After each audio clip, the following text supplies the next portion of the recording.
Hello viewers, আমার রান্নার রেসিপির আরেকটি পর্ব দেখার জন্য আপনাদেরকে ওয়েলকাম জানাচ্ছি। আজকে আমি আপনাদেরকে দেখাবো ফুলকপি ফ্রাই করার রেসিপি। তাহলে চলুন দেখে নেই ফুলকপি ফ্রাই করার পদ্ধতি। এখানে আমি ফুলকপি কেটে ভালো করে ধুয়ে নিয়েছি। এখানে আমি ফুলকপি আধা সেদ্ধ করার জন্য পরিমাণ মতো পানি নিয়েছি। এবার আধা চা চামচ পরিমাণ লবণ দিয়ে দিব। এবার 2টি এলাচ দিয়ে দিব। এবার পানিটাকে ভালো করে ফুটিয়ে নিব। পানিটা যখন ফুটে উঠবে ঠিক সেই সময় আমি ফুলকপিগুলো দিয়ে দিব। এবার ফুলকপিগুলো আধা সেদ্ধ করে নিব। আমার ফুলকপিগুলো সেদ্ধ হয়ে গেছে। আমাদের মনে রাখতে হবে খুব বেশি সেদ্ধ করা যাবে না, না হয় ভেঙে যেতে পারে। এবার আমি পানি থেকে ছেঁকে নিব।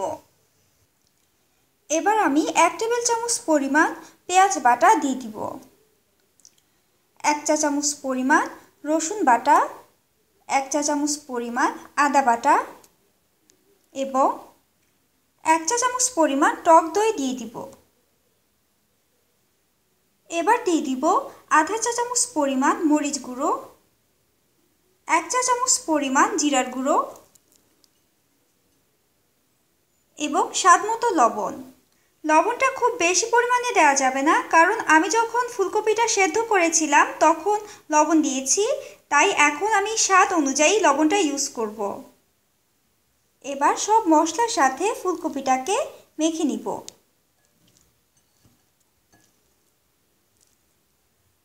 আমার ফুলকপিটা মাখানো হয়ে গেছে। এবার আমি বেসনের মিশ্রণ গুলে নিব। এখানে একটি বাটিতে আমি 1 কাপ পরিমাণ বেসন দিয়ে দিব।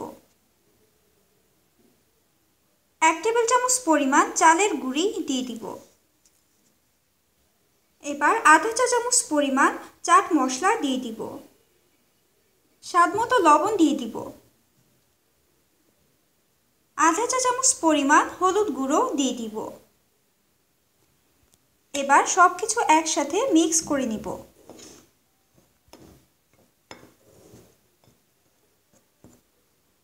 এবার পরিমাণ মতো পানি দিয়ে বেসনের মিশ্রণ তৈরি করে নিব।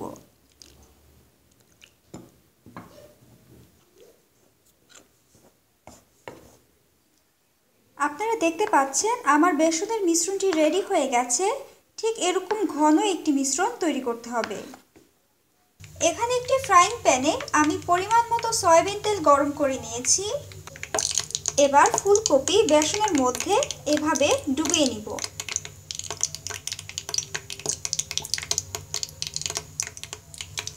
এভাবে একটা একটা করে ফুলকপি আমি ভেজে নিব। এবার আমি ফুলকপিগুলো এপিট ওপিট ভেজে নিব।